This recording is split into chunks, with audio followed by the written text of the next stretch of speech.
Bonjour, bonjour, baninga, batali bandeko, toza na concombre, babenki kamba, yangoyo, tokolongola baposo, toza la juice moko kosunga biso, ata bana basi kokausa kuna, bana basi mbazaka mingi na ba problème, obaba toza ba.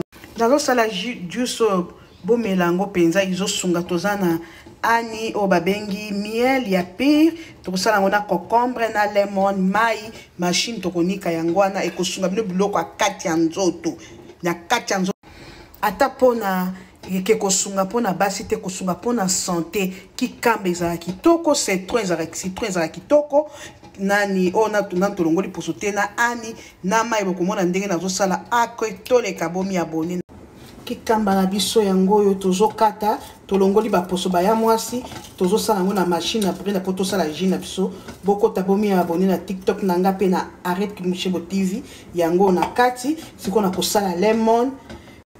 Ok, nazo tia mai, bomoi na tia mai, siko awa, nazo kanga.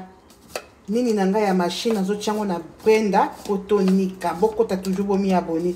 Masola boebo zanga, na kanga. Chiki kama na biso na kata machine, kwa isa la ji, yango wana, na kata machine, na bantu si sali, nazo prezente kino sikolo, na kata ver, mwenye na kocha lemon na ani.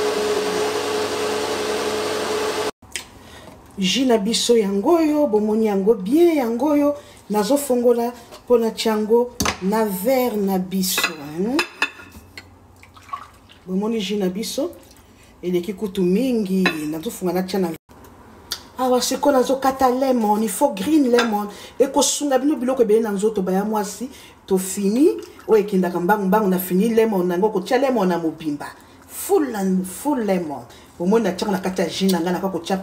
After lemon na kocha ani nangai 1 spoon ya ani selon dengo kolinga eko sunga yo ya mwasi ni ya mobali c'est mieux pour la santé mingi pona basi eko sunga bino po ebembisa ba malade ya mikusa bomoni na che ani nangai yangwana eza ani pire ani miel to bandi concombre citron na miel together bomoni na bandaki ya monaki akosala ngo ezo sunga makasi.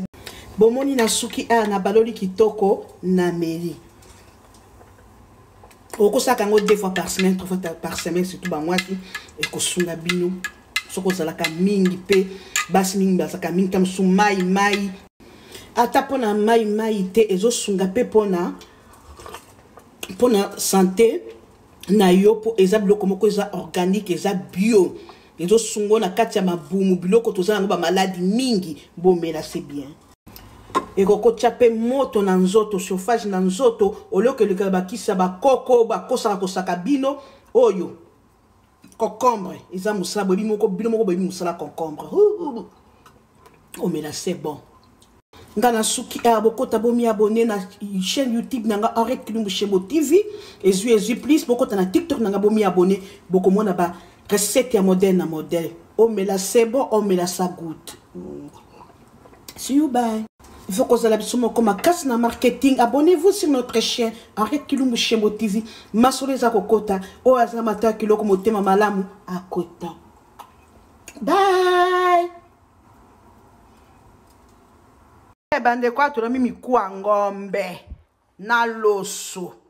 Na ma verre na biso na ma vin rouge ça bien pour la santé beaucoup tabomi abonné par Kimushebo na YouTube mi kwa ngombe pepe soupe kaka ya sauce bloquée